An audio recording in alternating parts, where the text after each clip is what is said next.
তোমাকে একটা প্রশ্ন করি, উত্তর দিবে? এই যে এত এত মানুষ যে বিষ খায় মারা যাওয়ার জন্য, এই যে আত্মহত্যা করে, এটা কি মারা যাওয়ার জন্য করে নাকি নিজেকে বাঁচানোর জন্য করে? এই যে এত এত মানুষ যে ঘুমের ট্যাবলেট খায়, হারফিক খায়, মানে নিজের জীবনটা রাখতেই চায় না, আচ্ছা এরা কি মারা যাওয়ার জন্য এসব করে নাকি নিজেকে বাঁচিয়ে নেওয়ার জন্য করে?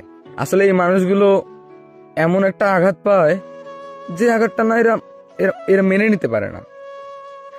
আসলে এদের দম নিতে কষ্ট হয়, এদের রাতের ঘুমকে হারাম করে দেয়, খাওয়া দাওয়া যা যাবতীয় কাজ আছে সমস্ত কিছুর মধ্যে না বাধা দেয়, গলা দিয়ে ভাতটুকুও নামে না। তাহলে মানে আমার প্রশ্নটার উত্তরটা কি দিতে পারবে? এই মানুষগুলো কি মানে মারা যাওয়ার জন্য এসব করে নাকি নিজেকে বাঁচিয়ে নেওয়ার জন্য এসব করে?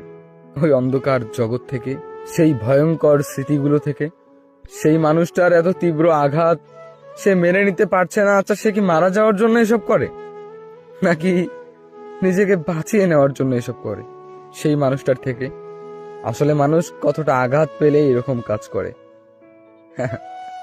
আসলে তারা যখন এই আঘাতটা পায় না, তারা আর অন্য কিছু ভাবতে পারে না, তারা ভিতরে পুড়ে পুড়ে শেষ হয়ে যায়, তার একটা জীবন্ত লাশ হয়ে ওঠে, যেই লাশ সবার সঙ্গে হেসে খেলে বেরোবে, কিন্তু কেউ বুঝতে পারবে না যে সে আর জীবিত নেই, ভিতর থেকে মারা গিয়েছে।